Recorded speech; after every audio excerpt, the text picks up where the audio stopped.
56 রানে নেই 8 উইকেট। নাসুম আহমেদের ওভারে পরপর 2 বলে গেল 2 উইকেট।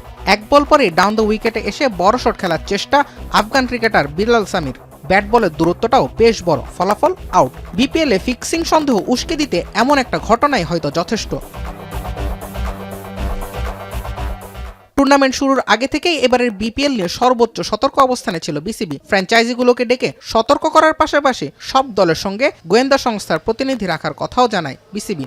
তবু সন্দেহমুক্ত রাখা গেল কই? ফিক্সিং সন্দেহে একাধিক ইস্যুতে অভ্যন্তরীণভাবে তদন্ত হচ্ছে বলে এখন টিভিকে জানিয়েছেন নাম প্রকাশে অনিচ্ছুক বিসিবির একজন পরিচালক।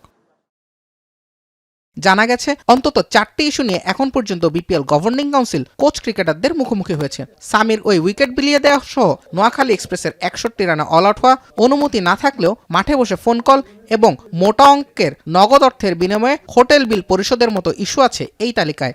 এছাড়া 2 থেকে 3 জন এজেন্ট আছেন বিসিবির নজরদারিতে।